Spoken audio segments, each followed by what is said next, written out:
Assalamu alaikum, dear students. Our today's topic is indirect calorimetry.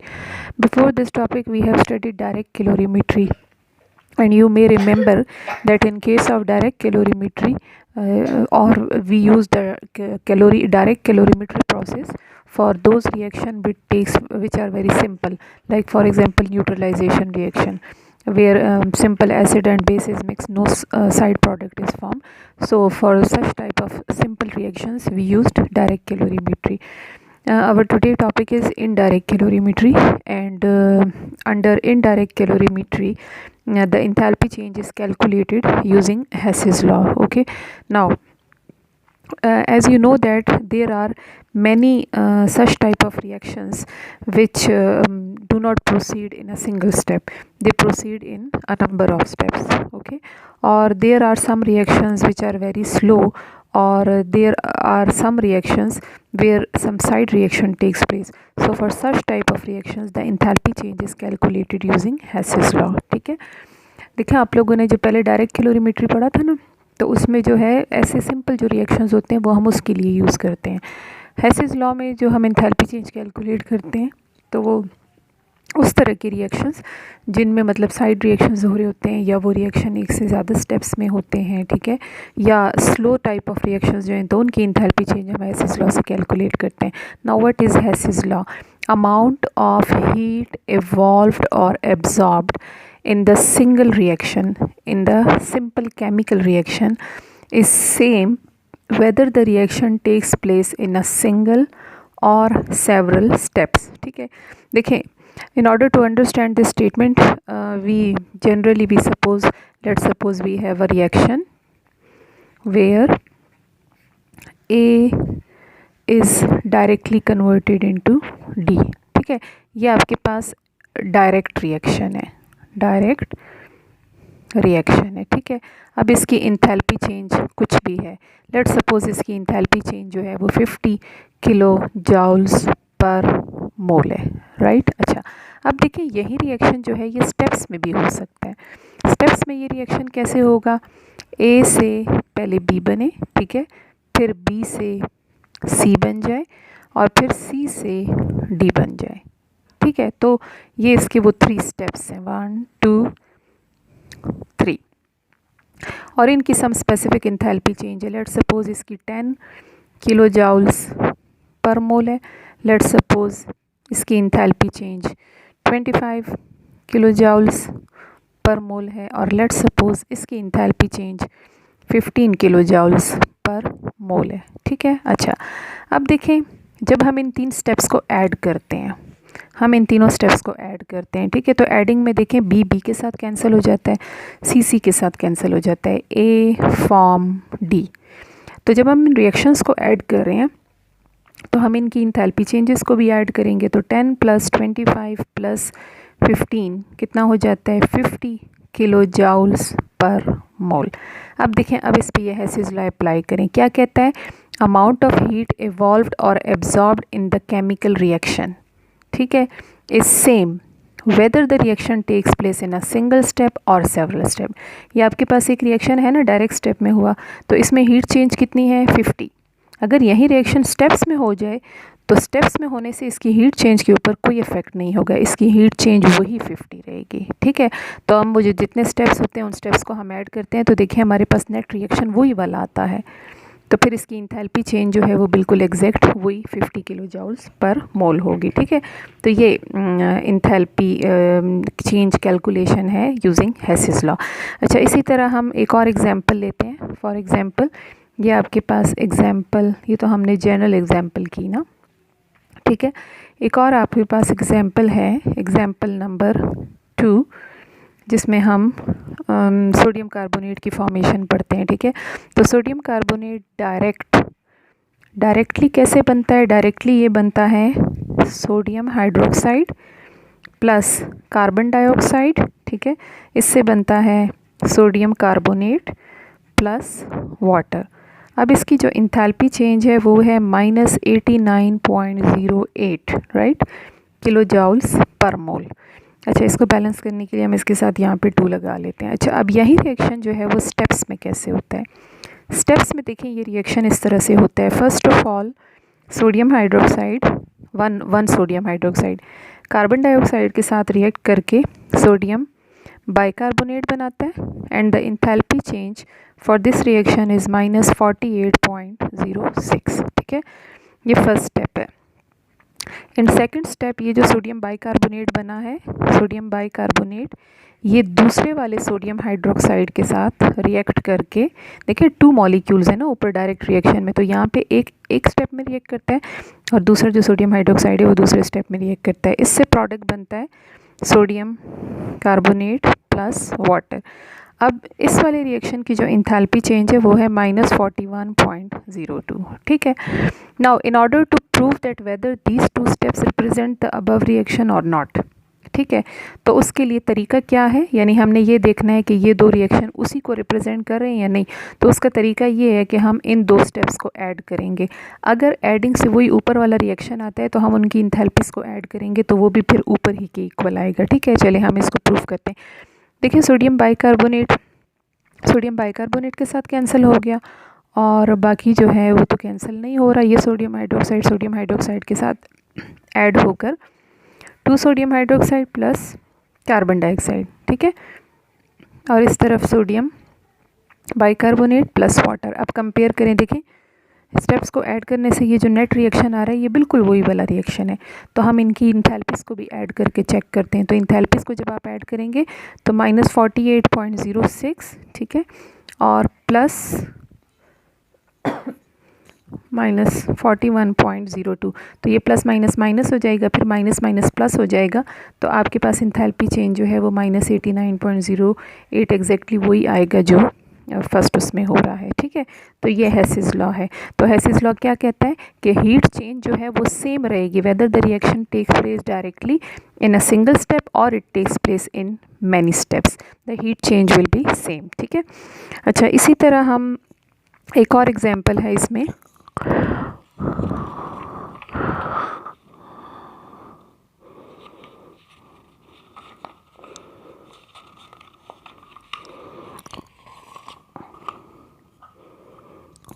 Second example इसमें है carbon dioxide की formation. ठीक है, example number 2, formation of carbon dioxide. ठीक है, अच्छा अब देखें कार्बन डाइऑक्साइड की फॉर्मेशन डायरेक्ट किस तरह होती है, डायरेक्टली ये बनता है carbon plus oxygen forming carbon dioxide. ठीक है, और इसकी जो इंथैल्पी चेंज है वो है -393.5 किलो जूल्स पर मोल। अच्छा स्टेप्स में ये कैसे बनता है, स्टेप्स में यूँ बनता है, यही रिएक्शन स्टेप्स में इस तरह से होता है। पहले कार्बन जो है वो 1 नहीं बल्कि हाफ ऑक्सीजन के साथ कार्बन मोनोऑक्साइड बनाता है, फिर कार्बन मोनोऑक्साइड जो है वो अनदर हाफ ऑक्सीजन के साथ मिलकर कार्बन डाइऑक्साइड बनाता है। अच्छा अब लेट्स सपोज इसकी इंथैल्पी चेंज डेल्टा H1 आपको नहीं पता और इसकी इंथैल्पी चेंज डेल्टा H2 जो है वो है -285.7 किलो जूल्स पर मोल। ठीक है, तो अब आप कैसे करेंगे, देखें आप इन 2 रिएक्शंस को जब ऐड करेंगे तो आपने प्रूफ करना है कि क्या वही रिएक्शन उसी के इक्वल आता है या नहीं। ठीक है, तो आप उस तरह भी प्रूफ कर सकते हैं, अगर इन 2 के सम से वही रिएक्शन आता है तो फिर इसका मतलब है कि उसकी हीट चेंज इन 2 की हीट चेंज के इक्वल है। ठीक है, तो हम एक तो उस तरह से कर लेते हैं, हम इन 2 स्टेप्स को ऐड करते हैं। तो ऐडिंग में देखें कार्बन मोनोऑक्साइड के साथ कैंसिल हो गया, कार्बन हाफ और हाफ ऑक्सीजन जो है वो 1 ऑक्सीजन हो गया कार्बन डाइऑक्साइड। तो ये देखें नेट रिएक्शन वही है जो डायरेक्ट उसमें हो रहा है। तो जब इन 2 को ऐड करने से वो रिएक्शन आ रहा है तो इसका मतलब है इन 2 की इंथैल्पीज़ को ऐड करने से उसकी इंथैल्पी आनी चाहिए। तो फिर इसका मतलब है delta H will be equal to delta H1 plus delta H2। ठीक है, अब डेल्टा H गिवन है -393.5 और डेल्टा H1 फाइंड आउट करनी है और डेल्टा H2 है -285.7। तो इसमें से अब आप डेल्टा H1 कैलकुलेट कर सकते हैं। ठीक है, तो डेल्टा H1 आपके पास इक्वल आएगा -108.88 किलो जाउल्स पर मोल। ठीक है, तो ये है अबाउट हेसिस लॉ। अच्छा, इसमें एक और तरीका ये भी है, ये तो हमने डायरेक्टली हीट चेंज कैलकुलेट की है ना। एक और तरीका इसमें ये भी होता है कि आपने जिसकी इंथैल्पी चेंज फाइंड आउट करनी है, तो आपने क्या करना है कि जो दो रिएक्शंस जिनकी इंथैल्पीज़ आपको नोन है ना, ये दो रिएक्शन जिनकी इंथैल्पीज़ आपको नोन है, तो आपने इन दोनों को एक दूसरे के साथ ऐड करके या सब्ट्रैक्ट करके या मल्टीप्लाई डिवाइड करके चेक करना है कि किस तरह से ये वाली इक्वेशन डिराइव हो जाए। ठीक है, यानी जिनकी इंथैल्पीज़ आपको नोन होती है ना, तो वो नोन वाले रिएक्शंस को आप ऐड करके देखें कि ये वाला रिएक्शन आता है या नहीं, सब्ट्रैक्ट करके देखें ये रिएक्शन आता है या नहीं, तो फिर उस तरह से जो है वो उसकी इंथैल्पी चेंज हम कैलकुलेट कर सकते हैं। ठीक है, ये मैं आपको अब सेकंड मेथड बता रही हूँ। तो सेकंड मेथड में देखें, हमने इन दो से ये वाली इक्वेशन डिराइव करनी है। ठीक है, अच्छा, तो अगर हम यूँ करें कि हम ये जो इक्वेशन 2 है इसको सब्ट्रैक्ट कर लें उस वाली इक्वेशन से, करके देखते हैं। ठीक है, सब्ट्रैक्टिंग इक्वेशन 2 फ्रॉम इक्वेशन ए ये है, ये इक्वेशन ए है। ठीक है, अच्छा, इक्वेशन 2 को सब्ट्रैक्ट करना है फ्रॉम इक्वेशन ए, तो फिर हम ए ऊपर लिखेंगे, carbon plus oxygen forming carbon dioxide, ये वो ए वाला है, और इससे सब्ट्रैक्ट करना है इक्वेशन 2 को, तो इक्वेशन 2 जो है वो है carbon monoxide plus half oxygen forming carbon dioxide. ठीक है, इनको हमने ऐड नहीं करना बल्कि इनको हमने सब्ट्रैक्ट करना है। अच्छा, इसकी इंथैल्पी चेंज है -393.5 और इस वाले की इंथैल्पी चेंज है -285.7। ठीक है, अच्छा, चलिए सब्ट्रैक्ट करें। कार्बन से कार्बन मोनोऑक्साइड सब्ट्रैक्ट हो सकता है? नहीं, तो हम इसको यूँ लिखेंगे, कार्बन माइनस कार्बन मोनोऑक्साइड। ठीक है, अच्छा, 1 ऑक्सीजन से हाफ ऑक्सीजन को माइनस करें तो कितना रह गया, हाफ ऑक्सीजन रह गया है। देखिए, 1 ऑक्सीजन और माइनस करना है ना हाफ को, तो 1 से हाफ, तो हाफ रह गया है, और इस तरफ carbon dioxide minus carbon dioxide बस 0 रह गया है। अच्छा, अब इस इक्वेशन को ज़रा रीअरेंज करें। रीअरेंज में जो नेगेटिव वाली टर्म है ना उसको दूसरी साइड पे ले जाएं, तो वो हो जाएगा carbon plus half oxygen forming carbon monoxide. देखें, वही इक्वेशन डिराइव हो गई। जो हमारी नॉन इंथैल्पीज़ वाली रिएक्शंस हैं उनको हमने एक दूसरे से सब्ट्रैक्ट किया, तो हमारे पास ये वाली इक्वेशन डिराइव हो गई है। तो जब वो इक्वेशन डिराइव हो गई है, इसका मतलब है हमने इंथैल्पी चेंज के साथ भी वही काम करना है। हमने इससे इसको माइनस किया, तो अब इस इंथैल्पी से भी इसको हम माइनस करेंगे। ठीक है, तो इंथैल्पी में हम क्या करेंगे, -393.5 और इससे माइनस करेंगे -285.7। तो आप माइनस करके देखें, माइनस माइनस प्लस, तो ये इंथैल्पी चेंज आपके पास एग्जैक्टली वही आएगी, 108.88 किलो जाउल्स पर मोल। ठीक है, तो ये दूसरा तरीका है इंथैल्पी चेंज कैलकुलेट करने का। अच्छा, नेक्स्ट है हेसिस लॉ के बाद जो नेक्स्ट टॉपिक है वो है born Haber cycle. Born Haber cycle, ठीक है, बॉर्न हैबर साइकिल। अच्छा, अब बॉर्न हैबर साइकिल जो है इसकी क्या सिग्निफिकेंस है, ये हम किस लिए यूज़ करते हैं। ठीक है, तो ये हम यूज़ करते हैं for the calculation of lattice energy. ठीक है, लेटेस्ट एनर्जी कैलकुलेट करने के लिए बाय फ्रॉम जितनी भी अवेलेबल थर्मोडायनामिक डाटा होता है, ठीक है, by a cyclic process, calculation of lattice energy from, ठीक है, available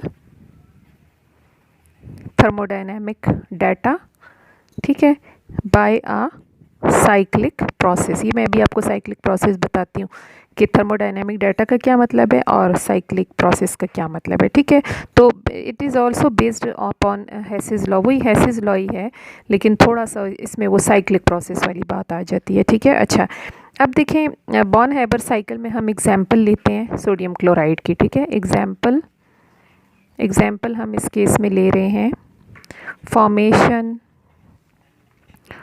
of sodium chloride, right. अच्छा अब देखें सोडियम क्लोराइड डायरेक्टली कैसे बनता है, उसी तरह हमने डायरेक्ट पढ़ना है और स्टेप्स में पढ़ना है, ठीक है। सोडियम क्लोराइड डायरेक्टली बनता है Na सॉलिड फॉर्म में plus half chlorine gaseous form में, इससे सोडियम क्लोराइड सॉलिड फॉर्म में बनता है। और इसकी जो हमारे पास एंथैल्पी चेंज आती है उसको हम हीट ऑफ फॉर्मेशन कहते हैं। वो कितनी आती है -411 किलो जाउल्स पर मोल, ठीक है। ये अब डायरेक्ट है। अच्छा अब देखें यही सोडियम क्लोराइड की जो फॉर्मेशन है ये स्टेप्स में कैसे होती है, ये तो हमने डायरेक्टली किया ना। तो स्टेप्स में इसमें टोटल 5 स्टेप्स आते हैं, ठीक है। फर्स्ट स्टेप में क्या होता है, ये सोडियम जो सॉलिड फॉर्म में है ना, फर्स्ट ऑफ ऑल ये सॉलिड सोडियम जो है ये सॉलिड स्टेट से कन्वर्ट हो जाता है किस स्टेट में, गैशियस स्टेट में। अच्छा अब देखें जब सॉलिड गैशियस में चेंज होता है इस प्रोसेस को क्या कहते हैं, सब्लिमेशन। तो इसकी हीट चेंज को हम एंथैल्पी चेंज ऑफ सब्लिमेशन कहेंगे, ठीक है। और एंथैल्पी चेंज ऑफ सब्लिमेशन इसकी कितनी है 109 किलो जाउल्स पर मोल, राइट। अच्छा सेकंड स्टेप में ये जो क्लोरीन गैशियस में है Cl2 गैशियस स्टेट में है, तो ये डिकम्पोज हो जाता है, डिसोसिएट हो जाता है इनटू क्लोरीन एटम्स, ठीक है। बैलेंसिंग में हम उसी तरह यहाँ पे हाफ लगा लेते हैं। तो ये देखिए स्टेट तो वही है लेकिन मॉलिक्यूल जो है वो अपने एटम्स में ब्रेकअप हो रहा है, ठीक है। तो इसको क्या कहते हैं, डिसोसिएशन प्रोसेस। तो इसकी इंथैल्पी चेंज को कहते हैं enthalpy change of dissociation. Enthalpy change of dissociation जो है वो है 242 किलो जाउल्स पर मोल। लेकिन ये देखें ये 242 किलो जाउल्स पर मोल यानी 1 मोल की इतनी है, और यहाँ तो 1 मोल नहीं है, ये हाफ मोल है। तो आप क्या करेंगे, इस एंथैल्पी चेंज को 1/2 से मल्टीप्लाई कर लेंगे, तो ये आपके पास 121 किलो जाउल्स आएगी, ठीक है। हाफ मोल के लिए फिर ये 121 किलो जाउल्स आएगी। अच्छा थर्ड स्टेप में क्या होता है, नंबर 3। थर्ड स्टेप में ये जो ऊपर सोडियम गैशियस फॉर्म में बना है ना, तो ये सोडियम गैशियस जो है इसके देखें एटॉमिक नंबर 11 होते हैं, इसके आउटर मोस्ट शेल 1 इलेक्ट्रॉन होता है। तो ये क्या करता है, 1 इलेक्ट्रॉन लॉस करता है, राइट। और किस में कन्वर्ट हो जाता है, आयन में, इन गैशियस। इस प्रोसेस को क्या कहते हैं, आयनाइजेशन एनर्जी। तो इसकी इंथैल्पी चेंज को कहते हैं हीट ऑफ आयनाइजेशन, ठीक है। इसकी हीट ऑफ आयनाइजेशन जो है वो कितनी है 496 किलो जाउल्स पर मोल। फोर्थ स्टेप, ये जो क्लोरीन गैशियस में बना है, तो क्लोरीन का एटॉमिक नंबर 17 होता है, इसके आउटर मोस्ट शेल में 7 इलेक्ट्रॉन्स होते हैं। तो ये ऊपर से ये जो 1 इलेक्ट्रॉन लॉस हो रहा है इसको गेन कर लेता है, तो ये क्लोराइड आयन बन जाता है। इसको क्या कहते हैं, इलेक्ट्रॉन एफिनिटी। तो इसकी इंथैल्पी चेंज को enthalpy change of electron affinity बोलेंगे, ठीक है। वो कितनी है, वो है -348 किलो जाउल्स पर मोल। अच्छा फिफ्थ स्टेप में क्या होगा, ये जो सोडियम यहाँ पर गैशियस स्टेट में बन गया है ये इस क्लोराइड गैशियस के साथ कंबाइन होकर NaCl sodium chloride finally solid उसमें बना देगा। इसकी इंथैल्पी चेंज को क्या कहते हैं, लेटिस एनर्जी। आपने पीछे ये टर्म पढ़ी हुई है कि when 1 mole of an ionic crystal lattice is form from its constituent ions, तो उसको लेटिस एनर्जी कहते हैं। तो ये लेटिस एनर्जी हमने कैलकुलेट करनी है, ठीक है। कैसे होता है देखें, सबसे पहले सॉलिड सोडियम गैशियस में कन्वर्ट होता है, सब्लिमेशन हो गया। फिर ये जो क्लोरीन गैशियस में है ये डिकम्पोज होता है क्लोरीन आइटम में, ये डिसोसिएशन हो गया। फिर ये सोडियम जो गैशियस में ये 1 इलेक्ट्रॉन लॉस करके सोडियम आयन बनाता है। ये क्लोरीन गैशियस 1 इलेक्ट्रॉन को गेन करके क्लोराइड आयन गैशियस बनाता है। फिर ये सोडियम आयन इस क्लोराइड आयन के साथ मिलकर सोडियम क्लोराइड बनाता है, तो ये लेटेस्ट एनर्जी है, ठीक है। अच्छा अब देखें आप इसको प्रूफ कर सकते हैं। इन ऑर्डर टू प्रूव के वेदर ये 5 स्टेप उसी रिएक्शन को शो कर रहे हैं या नहीं, तो उसके लिए मैंने आपको तरीका बताया है कि आप इनको ऐड कर लें। चलें ऐडिंग में देखें क्या क्या किसके साथ कैंसिल हो रहा है। ये देखें सोडियम गैशियस के साथ कैंसिल हो गया, ये क्लोरीन गैशियस के साथ, ये 1 इलेक्ट्रॉन के साथ, ये सोडियम आयन के साथ, ये क्लोराइड आयन के साथ कैंसिल हो गया।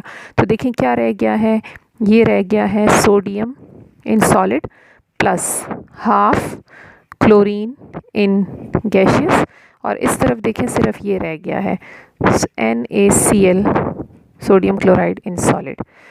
तो इसका मतलब है कि जब इन 5 स्टेप्स को ऐड करने से वो रिएक्शन आता है, तो दिस मीन्स कि इनकी इंथैल्पी चेंज का सम जो है वो फिर उस इंथैल्पी चेंज के इक्वल होगा। हेसेस लॉ में हमने यही पढ़ा है ना कि ये जो स्टेप्स में हो रहे हैं तो इन सब का मिलाकर जो net enthalpy change, heat change आएगा वो इसके इक्वल होगा, राइट। तो फिर उसके अकॉर्डिंग देखिए हम यूँ करके लिखते हैं। सो हम कहते हैं कि this means that delta H naught F is equal to delta H naught sublimation plus delta H naught dissociation plus delta H naught ionization energy plus delta H naught electron affinity plus delta H naught lattice energy। ठीक है, जब इन steps का सम वो है तो ये means कि इन सब हीट चेंजेस का सम जो है वो डेल्टा एच नॉट एफ यानी हीट ऑफ फॉर्मेशन के इक्वल होगा। ठीक है, अच्छा तो अब हम इसमें देखें वैल्यूज पुट करके प्रूफ कर सकते हैं। हमने कैलकुलेट क्या करना है, हमने लेटेस्ट एनर्जी कैलकुलेट करना है। तो लेटेस्ट एनर्जी कैलकुलेट करने के लिए हम इसको कैसे लिखेंगे, हम देखें, हम कहेंगे कि सोर्स लेटेस्ट एनर्जी किसके इक्वल हो गया, लेटेस्ट एनर्जी, ये इक्वल हो जाएगा बाकी सारी जो इंथैल्पी चेंजेस हैं उनको उसी के अकॉर्डिंग अरेंज कर लेना, यानी ये सारी जो हैं वो उस तरफ ले जाएं। तो ये आपके पास इक्वल आएगा डेल्टा एच नॉट एफ। ठीक है, और बाकी ये माइनस हो जाएगा, इनको आप वहाँ लेकर जाएंगे ना, ये देखें, ये इन सब को आप उधर लेकर जाएंगे तो ये डेल्टा एच नॉट एफ और ये माइनस ये सारा हो जाएगा। ठीक है,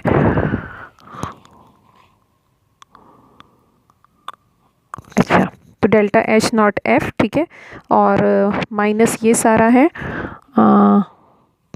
माइनस ब्रैकेट में मैं लिखती हूँ delta H naught sublimation plus delta H naught dissociation plus delta H naught ionisation energy plus delta H naught electron affinity. ठीक है, अच्छा अब देखें ये माइनस ब्रैकेट के बाहर माइनस लगा हुआ है, तो जब हम इस माइनस को हटा के मतलब ब्रैकेट को आप ओपन करेंगे तो ये क्या हो जाएगा, ये सारे अंदर वाले साइन चेंज हो जाएंगे। तो delta H naught sublimation minus delta H naught dissociation plus delta H naught ionisation energy, sorry plus नहीं माइनस हो जाएगा ना, ये सारे माइनस हो जाएंगे, minus delta H naught electron affinity. तो ये अब आप इसमें वैल्यूज़ पुट कर लेंगे। हीट ऑफ फॉर्मेशन कितना था, हीट ऑफ फॉर्मेशन था -411। ठीक है, माइनस सब्लिमेशन कितना है 109 और डिसोसिएशन कितना था 121। ठीक है, और आयनाइजेशन एनर्जी कितनी थी 496 और इलेक्ट्रॉन एफिनिटी कितनी थी -348। तो ये माइनस माइनस यहाँ प्लस हो जाएगा। इन वैल्यूज़ को आप सम करें, इनको एक दूसरे के साथ अरेंज करके, तो आपका आंसर जो है वो आएगा -789 किलो जाउल्स पर मोल। ठीक है, तो ये है बॉन हैबर साइकिल, यानी in a cyclic process we can calculate lattice energy from the already given thermodynamic data. ठीक है, तो ये बॉन हैबर साइकिल है। अच्छा अब देखें इसकी साइकिल हम ड्रॉ भी कर सकते हैं। बॉन हैबर साइकिल का हम ये साइक्लिक प्रोसेस ड्रॉ करते हैं तो उसका तरीका देखिए क्या है। यही रिएक्शंस मैं दोबारा लिख रही हूँ, ये देखें, ये जो डायरेक्ट वाला रिएक्शन है ना, तो मैं ये डायरेक्ट वाला रिएक्शन दोबारा लिख रही हूँ। तो दोबारा जब मैं लिखूँगी ये देखें यूँ हो जाएगा, सोडियम किस फॉर्म में है, सॉलिड में, प्लस हाफ क्लोरीन गैशियस में है और इससे सोडियम क्लोराइड सॉलिड फॉर्म में बन रहा है, और इसको हमने क्या बोला, हीट ऑफ फॉर्मेशन। ठीक है, ये अब मैंने वो डायरेक्ट वाला लिखा है। अब देखिए मैं स्टेप्स को यूँ लिखती हूँ। स्टेप्स में आप लोगों ने पढ़ा, फर्स्ट स्टेप में क्या होता है, सॉलिड सोडियम चेंज होता है गैशियस सोडियम में, इसको कहते हैं heat of sublimation. Second step में आपने पढ़ा हाफ क्लोरीन मॉलिक्यूल डिकम्पोज होता है इनटू क्लोरीन एटम, इसकी इंथैल्पी चेंज को कहते हैं हीट ऑफ डिसोसिएशन। ठीक है, फिर आपने थर्ड स्टेप में पढ़ा कि सोडियम जो गैशियस में है ये एक इलेक्ट्रॉन लॉस करता है, और जब ये एक इलेक्ट्रॉन लॉस कर लेता है तो ये सोडियम आयन बन जाता है इन गैशियस, इसको कहते हैं heat change of ionisation energy. फिर फोर्थ स्टेप में आपने पढ़ा ये जो क्लोरीन गैशियस में है ये उस एक इलेक्ट्रॉन को गेन करता है, तो गेन करके ये क्या बना लेता है, क्लोराइड इन गैशियस। इसकी हीट चेंज को कहते हैं इलेक्ट्रॉन एफिनिटी। और फिफ्थ स्टेप में आपने पढ़ा कि then sodium ion reacts with chloride ion to form solid sodium chloride. इसकी इंथैल्पी चेंज को आपने क्या बोला, लेटिस एनर्जी। ठीक है, तो ये बॉर्न हैबर साइकिल है, ये वो डायरेक्ट है, first step, second step, third step, fourth step and then fifth step. So this is all about Born Haber cycle. ठीक है, आपकी बुक में एक एग्जाम्पल दी हुई है, एग्जाम्पल 11.5। सेम देखें यही चीज़ है, latest energy of potassium bromide calculate करना है, हीट ऑफ सब्लिमेशन आपको गिवन है, हीट ऑफ डिसोसिएशन गिवन है, आयनाइजेशन एनर्जी गिवन है, इलेक्ट्रॉन एफिनिटी गिवन है और हीट ऑफ फॉर्मेशन भी गिवन है। ये देखें बिल्कुल सेम वही चीज़ है। यहाँ पे हमने सोडियम पढ़ा ना, अब पोटाशियम है, इधर हमने क्लोरीन पढ़ा, अब हाफ ब्रोमीन है। ठीक है, पोटाशियम ब्रोमाइड बन गया, फर्स्ट स्टेप में देखें सब्लिमेशन होगा, फिर सेकंड स्टेप में डिसोसिएशन होगा, फिर थर्ड स्टेप में आयनाइजेशन एनर्जी, फोर्थ स्टेप में इलेक्ट्रॉन एफिनिटी और लास्ट स्टेप में ये वापस पोटाशियम ब्रोमाइड बना लेंगे। तो हमने अभी जैसे पढ़ा है कि इंथैल्पी चेंज किसके इक्वल होगा, जो डायरेक्ट स्टेप की हीट ऑफ फॉर्मेशन है ना, इंथैल्पी चेंज ऑफ फॉर्मेशन वो इक्वल होगी enthalpy change of sublimation plus enthalpy change of dissociation plus enthalpy change of ionisation energy plus enthalpy change of electron affinity and plus enthalpy change of lattice energy. तो आपने चूंकि latest energy calculate करना है, इन सारी values को इस तरफ shift कर लें, ये माइनस हो जाएंगी, तो यूँ करके इंथैल्पी चेंज आप कैलकुलेट कर लेंगे। ठीक है, so this was all about Hess's law and Born Haber cycle. चलिए, कोई क्वेश्चन हो तो आप पूछ सकते हैं। ठीक है, थैंक यू, ओके, अल्लाह हाफिज़।